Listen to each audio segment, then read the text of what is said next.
Olá! Como o Espiritismo nos ajuda a entender o mundo de hoje? É isso que o nosso programa se propõe a mostrar em conversa com estudiosos do Espiritismo. E o tema do nosso programa de hoje é Pequenas Corrupções. Prepare-se, Entre Dois Mundos está começando agora.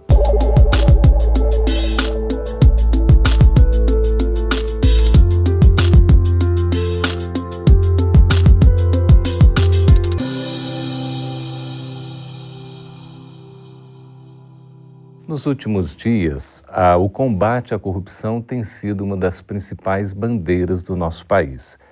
As manifestações populares contra a corrupção tomam as ruas. É um assunto muito interessante e necessário da gente conversar. E as pequenas corrupções? Os pequenos gestos, o chamado jeitinho brasileiro. Para conversar sobre isso, recebemos aqui nos nossos estúdios o Marcos Bragato, que é estudioso do Espiritismo, coordena a área de estudo do Livro dos Espíritos e também trabalha na área do estudo sistematizado da doutrina espírita. Seja bem-vindo, Marcos. Obrigado, Geraldo. Um prazer estarmos aqui para falar desse tema tão importante, tão atual, à luz da nossa doutrina espírita. E recebemos também aqui Paulo Maia, que é presidente da Federação Espírita do Distrito Federal. Bom, nós estamos aqui conversando sobre esse assunto que é extremamente importante.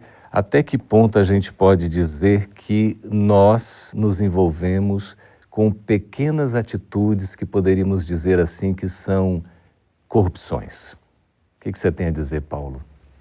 Existe muito a questão cultural, que muitas vezes as pessoas se veem no sentido de obter vantagens ou de ser privilegiada, e aí nessa busca de privilégio, de ser melhor atendido, de chegar primeiro, até pela concorrência da sociedade hoje, acabamos todos nós transformando como cultural alguns pequenos atos que a gente acredita não ser muito grave, como furar uma fila, como deixar alguém em algum lugar e parar numa vaga de idoso ou na vaga de uma pessoa que tem PNE, né, necessidades especiais.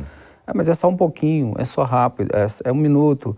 Então a gente acaba fazendo pequenas concessões e fazendo pequenas corrupções, né, nesse sentido. Bragato, esse é um jeitinho brasileiro que a gente tem? Como é que é isso? Bem, essa questão do jeitinho brasileiro, eu diria que sim e que não, né? Porque se nós formos analisar o jeitinho brasileiro, ele tem um aspecto que é negativo, que seria esse aspecto de querer levar vantagem, de querer se beneficiar em detrimento do direito do próximo, né? Mas também o jeitinho brasileiro também é visto como um pouco da nossa criatividade, da nossa capacidade de improvisar em situações inesperadas. Então existe um lado positivo e um lado negativo no jeitinho brasileiro, mas sem dúvida essas pequenas corrupções permeiam sim a nossa cultura, a nossa sociedade, o nosso ser. O que leva a gente a ter esses pequenos gestos assim? Eu entendendo aqui o que o Marcos comentou, o jeitinho brasileiro tem mesmo essa característica de se virar diante de uma situação difícil.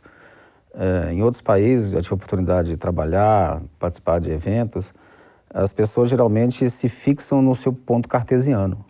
E o brasileiro não, ele tenta se virar para tentar sair do outro lado.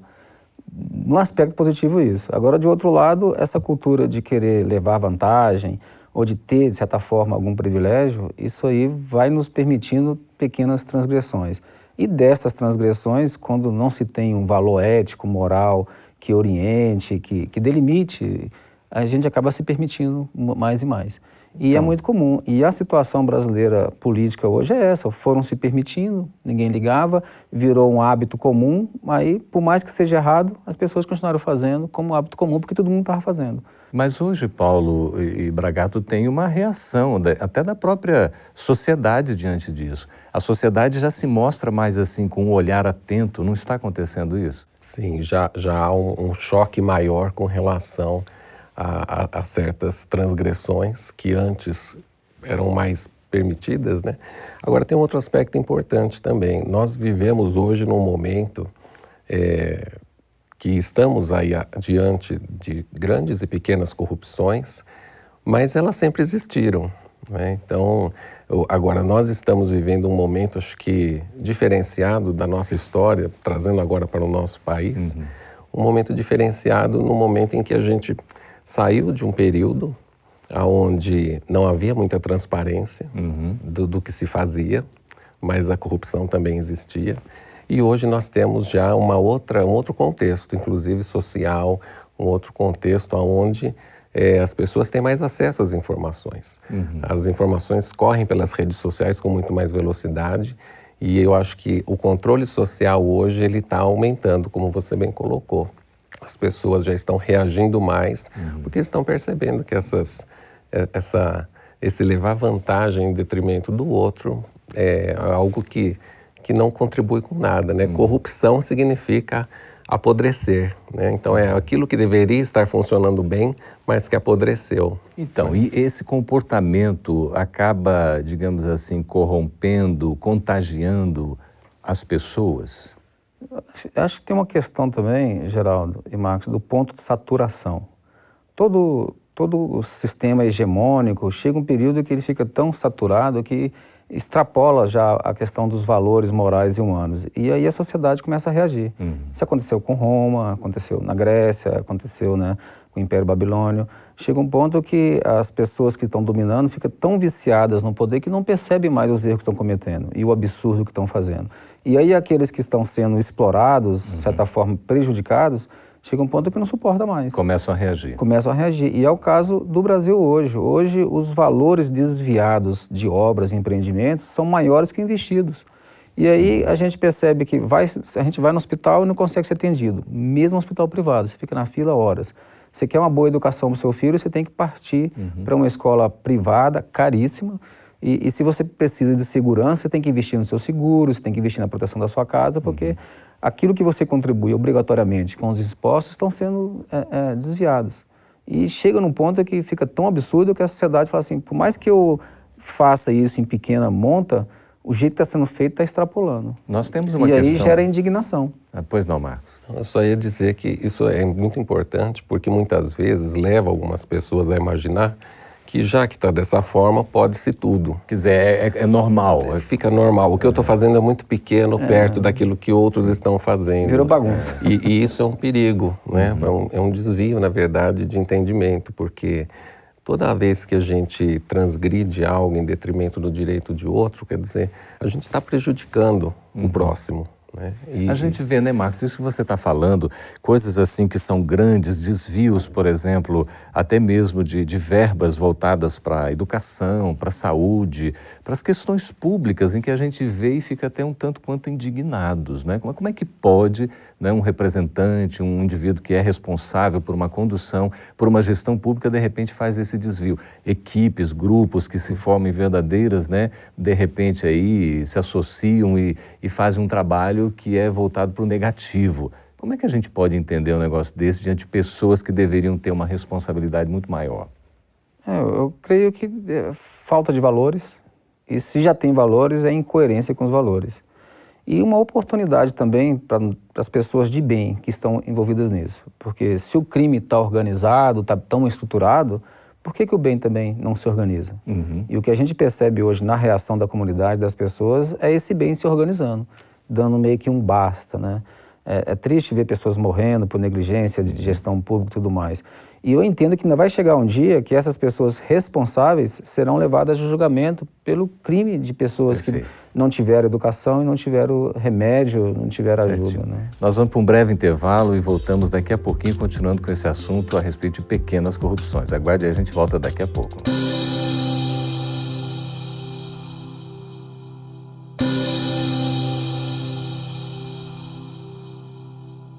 Estamos de volta com o programa Entre Dois Mundos, conversando sobre pequenas corrupções. Estamos aqui com o Marcos Bragato e com o Paulo Maia, e é interessante a gente falar a respeito desse tema, porque até que ponto nós falamos do grande, né, do vulto, talvez aquela roubalheira toda que tem, né, em grande vulto, mas e também aquela questão pequena. Às vezes os pequenos gestos, as atitudes, o comportamento ali que a gente às vezes não percebe, afinal de contas, nós estamos inseridos nisso, Bragato? Nós temos responsabilidade nesse sentido? Com certeza, né? Esses pequenos deslizes, né, essas pequenas corrupções, infelizmente ainda permeiam o nosso dia a dia. É você andar acima da velocidade permitida numa via pública, colocando em risco a segurança de outros, né? Então tem uma série de situações que raramente você vai encontrar alguém que não cometa pelo menos alguma dessas pequenas corrupções.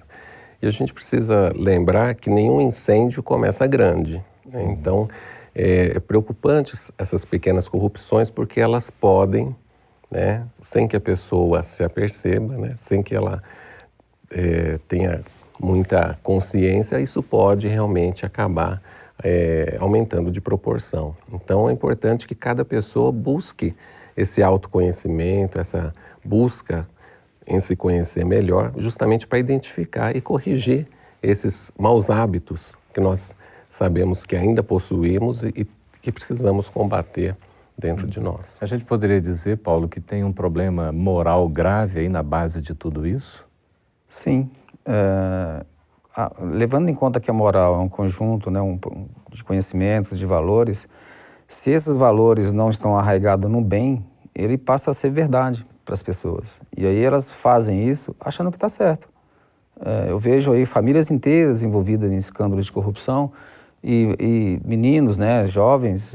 Recentemente aí eu vi uma família sendo ameaçada, né, no noticiário, até promover uma delação premiada. E jovens, quer dizer, naquela família, aqueles valores são reais, ou seja, aquela moral é a moral deles. E daí eu vejo o grande papel da educação. Como nós somos seres inacabados, num caminho do aperfeiçoamento, acho que faz parte da nossa natureza, faz parte da nossa história, não só do Brasil, como de todo, esses desvios de conduta. Mas à medida que a gente vai assimilando novos valores, esse conjunto moral do bem, a gente vai se renovando. Daí o exercício constante de passar isso para os nossos filhos, para os nossos entes queridos, enquanto estão crescendo na fase tenra. Por quê? Porque quanto mais se cresce, mais difícil é. Tem hábitos nossos hoje que a gente não consegue de uma vez por outra tirar. Reverter, mesmo né? que a informação nos elucide, isso está errado. Às vezes está natural. Então eu acho que a questão moral é importante e impactante. E a gente pode dizer que esses pequenos desvios aí de conduta, isso é normal? Normal não, né, Geraldo? Normal não. Na verdade, são realmente fruto da nossa imperfeição moral, né? Allan Kardec já nos adverte lá em O Evangelho segundo o Espiritismo que nós devemos observar o comportamento da criança desde o berço, né? Porque ali ela já começa a dar sinais das suas tendências. Então esse papel da educação já começa desde muito cedo. E nós sabemos que embora tenha assim componentes culturais, sociais, econômicos, mas sobretudo a causa principal é a nossa herança, né? Nossas questões espirituais, a nossa herança de inúmeras existências, né, ao longo da nossa trajetória e que nos trazem até o momento atual que nós ainda apresentamos comportamentos que não podem ser considerados normais, porque precisam ser corrigidos. Acho que pode ser até natural, porque é da nossa natureza. Sim. Mas normal, no sentido que vai nos encaminhar para um mundo melhor. Aí não. Mas aí, Paulo, a nossa natureza precisa ser educada, não é isso? Exatamente. Vocês estavam falando da educação. Qual é a contribuição do Espiritismo nesse contexto? Eu entendo o Espiritismo um grande instrumento de renovação da humanidade. Não que todo mundo terá que ser espírita um dia, mas o Espiritismo nos orienta de tal forma de não nos colocar numa posição de melhor do mundo, de que estamos prontos para melhorar, e de que os outros estão perdidos, nós somos do bem, os outros do mal, não cria esse dualismo, muito pelo contrário. Ele nos coloca numa situação de que somos todos iguais, uma grande família em humanidade e que temos que nos colaborar mutuamente e tolerar mutuamente. E acho que Deus permite que nós, o bem e o mal, permaneçam juntos para que a gente possa aprender e ensinar ao mesmo tempo, né? A questão da corrupção tem a ver com egoísmo ainda? Eu acredito que sim, Geraldo. Eu considero a corrupção filha do egoísmo, uma relação muito, muito próxima, porque a corrupção é você buscar ações que lhe tragam vantagem, porém em detrimento do próximo. Então isso é egoísmo, é a manifestação do egoísmo. Por exemplo, na área em que eu trabalho, no setor de energia elétrica, nós temos no Brasil, hoje, uma situação dramática em termos de furto de energia elétrica. Aquele gato, aquela ligação clandestina, que muita gente acha que não é nada, é um fiozinho que eu vou puxar aqui. O governo cobra meu imposto, então eu vou pegar de volta aqui. Eles estão roubando tanto lá, isso daqui não vai ser nada perto do que está ocorrendo. Se nós somarmos tudo o que acontece no país, somados com os impostos, a gente chega a cifras anuais de 8 bilhões de reais, que poderiam ser utilizados de forma muito mais efetiva, em benefício de toda a sociedade. Então, a gente observa que as pessoas, muitas vezes, elas não têm essa dimensão de que essas pequenas corrupções provocam, sim, grandes estragos. E o que está faltando para esse despertamento, essa conscientização? Olha, eu creio que não está faltando nada, porque a Bíblia desde sempre vem falando, né, de se melhorar. A mensagem de Jesus, todas as igrejas, de certa forma, colocam, né, a necessidade de melhoria íntima. O grande despertar e talvez uma chaculejada para a coerência entre o que a gente busca e o que a gente é, talvez esteja faltando isso. E a sociedade perceber, né, o mal que tá acontecendo. A gente vê dessas pequenas transgressões, pessoas que se utilizam de cargo, né, dão a famosa carteirada para conseguir benefícios. Pessoas que até imprimem material escolar de filho no trabalho, ou que tira cópia no trabalho, ou que pega o lápis, a caneta do trabalho para levar para casa. Deveria ser exatamente o oposto, não, Paulo? Essas pessoas darem o exemplo de um uso adequado, não é? Até pelos cargos, enfim, pela posição que ocupam transitoriamente. Talvez pela sazonalidade que as pessoas estão nesses cargos, querem tirar o proveito. Agora é minha vez, chegou minha hora, né? Então... E aí a gente vê a importância do exemplo, né? Como vocês bem colocaram, ou seja, são pessoas que ocupam posição de destaque que deveriam dar o seu exemplo. Todos nós precisamos ser exemplo para alguma referência, nossos filhos, né? Então também em casa, porque não basta somente nós entendermos e compreendermos a situação, né? A gente precisa praticar, na verdade, os preceitos morais, né, ensinados por Jesus, e que a doutrina espírita vem nos colocar de forma muito clara. Então, não basta entender, nós precisamos praticar. Por que o médico fuma, né? Ele não sabe que aquilo faz mal para a saúde dele, mas ele fuma. Tem que dar o exemplo do que é o correto, exatamente, né? Pois nós estamos conversando aqui com o Marcos Bragato, com o Paulo Maia, a respeito desse tema Pequenas Corrupções. Se você estiver gostando do programa, quiser assistir a este e a outros também, pode acessar o nosso canal Gotas de Luz no YouTube. Veja aí o endereço para você fazer a assinatura, esteja conosco, nós vamos recebê-lo com muito carinho. E nós vamos voltar no próximo bloco já com as perguntas dos nossos espectadores. Voltamos daqui a pouquinho, segure aí.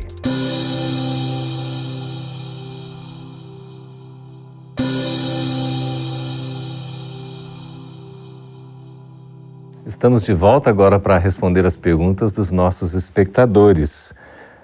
Bragato e Paulo, nós temos aqui o Gustavo Henrique, de Vitória, no Espírito Santo, que diz o seguinte: há muitas pessoas que são conscientes, enquanto outras não são. Por que há tanta discrepância de comportamentos no mundo? E aí ele completa assim: sinto-me ter nascido no mundo errado. E aí, Paulo? Eu acho que não há erro. O que acontece realmente são níveis diferentes de conhecimento e maturidade. E se ele percebe isso, ele já é convidado a trabalhar em prol dessa mudança. Porque existe uma intolerância, uma impaciência, então é o momento de exigir, né, de exercer a paciência, a tolerância e, de certa forma, contribuir para que as pessoas mudem. Dar a sua parte na contribuição da tarefa. Exato. Sem dúvida, fazer a sua parte, né? Me lembro agora de uma frase de Emmanuel que diz que cada qual abrange a paisagem conforme o degrau em que se encontra. Então, cada um de nós está num momento da nossa trajetória evolutiva e precisamos ser tolerantes também com os nossos irmãos, né? Respeitar a individualidade de cada um, mas, sobretudo, fazermos a nossa parte, né? Como diz Gandhi, façamos em nós a mudança que queremos que ocorra. Exatamente. Né? Maravilha. O Eduardo de Andrade, do Rio de Janeiro, pergunta o seguinte: por que é tão difícil para o homem entender que somente devemos fazer com o próximo o que gostaríamos que fizesse conosco? Como eu disse antes, eu acho que entender não é tão difícil, o difícil é praticar, né? Então, entender nós até entendemos, mas na hora de colocar em prática, aí nos deparamos com todas as nossas imperfeições, né, com os nossos vícios que ainda carregamos. Então é por isso que precisamos trabalhar isso dentro de nós, né? Buscarmos realmente identificar quais são as nossas mazelas espirituais, morais, e para que possamos superá-las, para que possamos vencê-las, nos renovando, nos transformando a cada dia em espíritos melhores, e isso se faz através da prática do bem, do exercício da caridade, como ensina a doutrina espírita. E isso dói, né? Olhar para dentro, reconhecer os próprios erros, dói. É melhor ver o mal dos outros. É mais fácil. Mais fácil, né? E incomoda menos do que a gente ter que olhar para dentro e reconhecer. E em reconhecendo, estabelecer um esforço, porque exige um esforço de melhoria. É a reforma. E reforma, quem já mexeu com reforma sabe que não é fácil. A reforma íntima é pior que reformar a casa, né? Com certeza. Agora aqui é de Fortaleza, no Ceará, o Francisco Edilson Brito de Oliveira. Ele faz a seguinte pergunta. Diz que sonho muito com minha esposa, que faleceu de câncer. Em sonho, ela me diz que está aqui ao meu lado e que não me deixou. Sofro muito quando acordo e vejo que ela não está mais. O que devo fazer? Ô Francisco, primeiramente orar. Orar por sua esposa, orar para você se manter equilibrado, porque realmente a separação de um ente querido fisicamente, como nós estamos acostumados a estar próximo, é muito dolorido. E eu acho que você é privilegiado estar sonhando com ela, porque muitas pessoas se afastam através da morte e não conseguem. Então, a primeira questão, ore bastante por ela e procure conhecer a questão do espiritismo, do fenômeno, a sorte da alma após o desencarne e conscientizar de que somos seres imortais. Ela está próxima de ti, vamos nos reencontrar no futuro e a vida continua no além. A gente nunca se separa, né, Marcos? Exato. Nossos amores, nossos afetos, tudo isso continua após essa transição, né, essa mudança de endereço que chamamos de morte. Porque, na verdade, o que morre é só o corpo físico. Tudo o que sobreexiste a essa matéria continua. Então, os nossos sentimentos, o nosso bem-querer, tudo isso permanece. Né? E, sobretudo, o amor, né? Sem dúvida. A Maria Leone de Mafra, em Santa Catarina, diz assim, tenho sonhos com desencarnados e também vejo espíritos, mas tenho medo quando isso acontece. Que atitude devo tomar?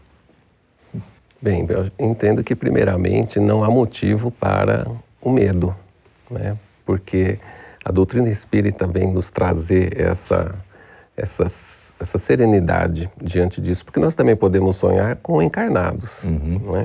Porque o que é o sonho? É um dos fenômenos de emancipação da alma. Então, durante o repouso do corpo físico, durante o sono, o espírito se liberta, né? Se desprende e vai então encontrar aqueles com os quais se afiniza, sejam encarnados ou desencarnados. Então todos nós somos espíritos. A única diferença é que estamos numa vida com um corpo físico e os demais estão sem essa veste, né? Sem esse corpo físico. Então não há por que temer, né? Por que temermos os espíritos se todos nós somos espíritos, né? Então é importante que ela se tranquilize e que perceba que não há motivos para essa preocupação. Um pouco do medo desconhecido, né, Paulo? Exatamente. O escuro nos dá medo, o desconhecido nos dá medo. Os grandes navegantes, né, as pessoas tinham medo de se atirar ao mar, de buscar novos caminhos, até que vieram os grandes desafiadores.